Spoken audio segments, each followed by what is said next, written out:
Hi guys, welcome to Pakistani family reaction. तो कैसे हैं आप सब? मेरा नाम मेरा नाम आजाद। नदीम। तो यार पीएम मोदी ने रतन टाटा जी को आज सौंपी बहुत ही बड़ी एक जिम्मेदारी। अब ये वीडियो वॉच करते देखते हैं कि भाई रतन टाटा जी को बिल्कुल बहुत जिम्मेदारी कौन सी सौंपी है पीएम मोदी ने। तो यार ओरिजिनल वीडियो का लिंक मिलेगा डिस्क्रिप्शन में। काउंट करते हैं स्टार्ट।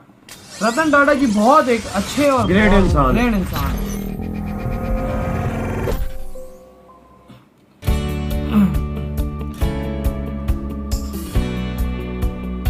दिग्गज भारतीय उद्योगपति और टाटा सन्स के चेयरमैन रतन टाटा एक ऐसी शख्सियत है जो सिर्फ एक बिजनेसमैन नहीं है, बल्कि एक ऐसे इंसान है जिनकी गिनती ऐसे सादगी भरे और नेकदिल इंसानों में होती है जो बहुत दरिया दिल लोगों के लिए आदर्श होते हैं, प्रेरणा स्रोत होते हैं। गरीबों की मदद वैसे ही है रतन टाटा। देश का विपक्ष भले इन बड़े बड़े उद्योगपतियों को कोसे, लेकिन मन के कोने में विपक्ष भी जानता है कि रतन टाटा जैसी शख्सियत ने देश के विकास में अपना भरपूर योगदान दिया। जब भी देश को जरूरत पड़ी है, रतन टाटा हमेशा देश के साथ खड़े नजर आए हैं। रतन टाटा ऐसे हैं जो भारत को सिर्फ अपना देश ही नहीं बल्कि परिवार मानते हैं। कई बार जिस तरह से भारतीयों को मुश्किल से उबारने में रतन टाटा आगे आए हैं, वो सभी बातें सबूत हैं उनके विशाल हृदय व्यक्तित्व की। अपनी कमाई का एक हिस्सा वो देश के नाम डोनेट करते ही करते हैं। और सोचिए, जब कोई शख्सियत इतनी नेक और इतनी ईमानदार होगी तो फिर उनको सम्मान दिया जाना तो जरूरी है। तो इसी सम्मान के रूप में प्रधानमंत्री नरेंद्र मोदी ने रतन टाटा को एक बहुत ही अहम जिम्मेदारी जी। प्रधानमंत्री नरेंद्र मोदी ने दिग्गज उद्योगपति को पीएम केयर्स फंड का नया ट्रस्टी नियुक्त कर लिया। साथ ही सुप्रीम कोर्ट के पूर्व जस्टिस केटी थॉमस और लोकसभा के डिप्टी स्पीकर करिया मुंडा को भी पीएम केयर्स फंड का ट्रस्टी बनाया गया। रिपोर्ट के मुताबिक इन 3 नामों के अलावा भी देश के कुछ अन्य बड़ी हस्तियों को सलाहकार समूह में नॉमिनेट किया गया है। पीएम केयर्स फंड के एडवाइजरी बोर्ड में पूर्व कैग राजीव महर्षि, इंफोसिस फाउंडेशन की पूर्व चेयरपर्सन सुधा मूर्ति, इंडी कॉर्प्स और पिरामल फाउंडेशन के पूर्व सीईओ आनंद शाह को नामित किया गया है। मंगलवार को प्रधानमंत्री नरेंद्र मोदी की अध्यक्षता में हुई बोर्ड ऑफ ट्रस्टी की बैठक में, जिसमें केंद्रीय गृह मंत्री अमित शाह, वित्त मंत्री निर्मला सीतारमण भी मौजूद थी। इसी बैठक में नए चुने गए सदस्यों ने भी हिस्सा लिया था। इस बैठक के माध्यम से पीएम मोदी ने नए ट्रस्टियों का स्वागत किया। पीएम मोदी ने कहा, नए ट्रस्टियों और सलाहकारों की भागीदारी से इस फंड की कार्यप्रणाली को व्यापक दृष्टिकोण मिलेगा। सार्वजनिक जीवन में उनका व्यापक अनुभव इस कोष को विभिन्न सार्वजनिक आवश्यकताओं के प्रति अधिक उत्तरदायी बनाने में और अधिक उत्साह प्रदान करेगा। नए ट्रस्टियों के साथ हुई इस बैठक में फंड की मदद से चलाई गई स्कीम्स के बारे में जानकारी दी गई, जिसमें कि बच्चों के लिए पीएम केयर्स फॉर चिल्ड्रन भी शामिल थी, जिसके माध्यम से 4345 बच्चों की सहायता की गई है। जानकारी के लिए आपको बता दें कि पीएम केयर्स फंड, जिसका देश के दिग्गज उद्योगपति को ट्रस्टी नियुक्त किया गया है, इसकी स्थापना महामारी की शुरुआत के कुछ दिनों के बाद की गई थी। इस फंड की शुरुआत महामारी की वजह से उत्पन्न हुई किसी भी आपातकालीन परिस्थिति में मदद मुहैया कराने और प्रभावित लोगों को सहायता प्रदान करने के लिए की गई थी। इस फंड में किसी भी शख्स या संस्थान की तरफ से अपनी इच्छा से दान दिया जा सकता था। इसमें किए गए डोनेशन पर टैक्स छूट के लिए दावा भी किया जा सकता है। साल 2020-21 में पीएम केयर्स फंड में करीब 7032 करोड़ रुपए जुटाए गए थे। आपको याद हो तो पीएम केयर्स फंड के गठन के बाद एक समय ऐसा आया था जब पीएम मोदी ने टाटा ग्रुप की खूब तारीफ की थी, क्योंकि टाटा ग्रुप ने पीएम केयर्स फंड में 1500 करोड़ रुपए का दान किया था। पीएम मोदी ने ट्वीट कर कहा था, टाटा समूह ने देश की सेवा और विकास में प्रशंसनीय प्रतिबद्धता दिखाई है। पीएम केयर्स में उनके योगदान का मैं स्वागत करता हूँ। जानकारी के लिए आपको बता दें, टाटा समूह के अलावा इस पीएम केयर्स फंड में ज्यादातर कॉर्पोरेट कंपनी और दिग्गजों ने योगदान दिया था। एनआरआई अरबपति कारोबारी लक्ष्मी मित्तल ने भी पीएम केयर्स फंड में 100 करोड़ का दान दिया था।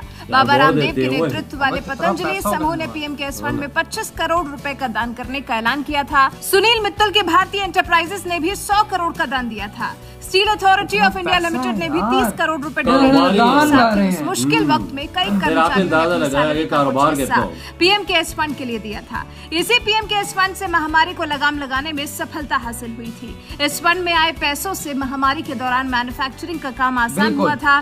कोरोना संक्रमित मरीजों के लिए दवा का इंतजाम किया जा सका था। बेहतर से बेहतर इलाज देने के लिए पीएम केयर्स फंड से काफी मदद मिली थी। और अब इसी पीएम केयर्स फंड के ट्रस्टी बना दिए गए हैं रतन टाटा, जो अपने आप में बहुत बड़ी बात है।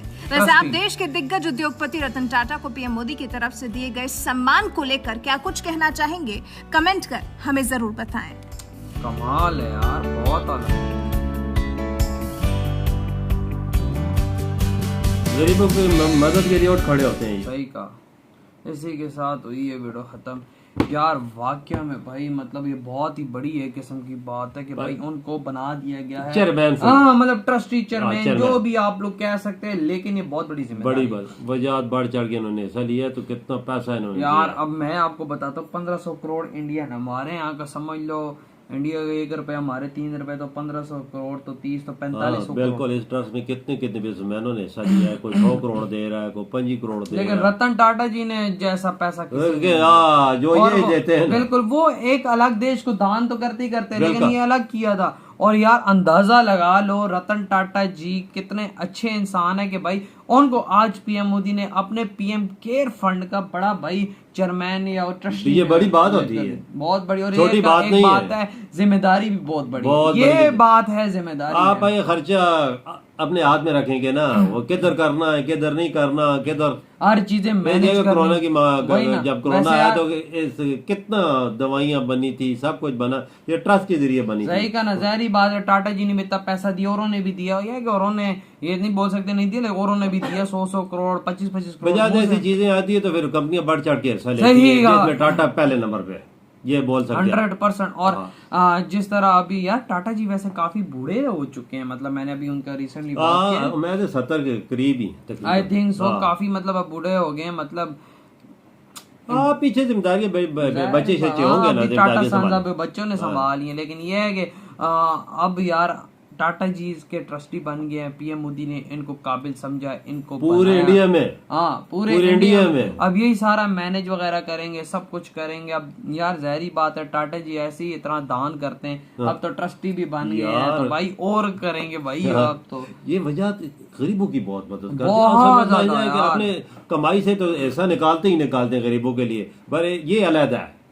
ये बहुत बड़ी बात है, अपनी कमाई का बहुत ज्यादा हिस्सा ये गरीबों पे लौटा देते हैं। और इंडिया को आगे लेके जाने में बहुत बड़ा योगदान यार काफी टाइम में मैंने सुना है कि इंडिया पे कोई ऐसी सलाब चीजें आई हैं तो इन्होंने बढ़ चढ़ के सबसे आगे लाइन में और होंगे, लेकिन सारे पीछे होंगे, ये सबसे आगे होंगे, ये इंसान है। और यार देखो इंडिया ऐसा देश है कि ऐसे लोगों की कदर भी करता है, बिल्कुल उनकी रिस्पेक्ट करना जानता है। इंडिया का हर एक बंदा टाटा जी की रिस्पेक्ट करता है, मैं कहता हूँ कोई नहीं है उनका हेटर। और मोदी जी भी कितनी ज्यादा उनकी रिस्पेक्ट करते हैं, इसी वजह से, बिल्कुल इसी वजह से करते हैं कि यार इतने अच्छे इंसान है, दान करते सब कुछ, यार गरीबों का ख्याल रखते, बिल्कुल देश के लिए सब कुछ करना पड़ता है, वजह ये देश के लिए करते हैं, अपने गरीब लोगों के लिए करते हैं, जो गरीब लोग सही का। और भाई पीएम मोदी ने इसका ख्याल रखा और इनको इतना बड़ी औहदा दिया, भाई इनको जरूरत नहीं थी किसी चीज की, क्योंकि जाहिर बात है भाई, लेकिन भाई साहब लेकिन पीएम मोदी ने इनको काबिल किया, काबिल एतमाद समझा, बिल्कुल। और भाई जाहिर बात है उनको बनाया, अब वही सब कुछ मैनेज करेंगे, क्योंकि पीएम मोदी जानते हैं कि ये सब कुछ मैनेज कर लेंगे बिल्कुल। तो अब देखते हैं, असल मसला होता है ईमानदारी का, इस ट्रस्ट को चलाने का और पैसों का खर्चा ईमानदारी से करने का। सही का, वो करते तो हैं, पर उन्हें नजर ये है रतन टाटा जी, बिल्कुल इनसे मैं कहता हूँ बढ़ के ईमानदार बंदा इंडिया में कोई नहीं हो सकता। सही बात। तो यार आप लोग बताएं आपकी क्या थॉट है, दिल वीडियो खत्म करते हैं, हमने बहुत ज्यादा खैर रखना है, तो बाय।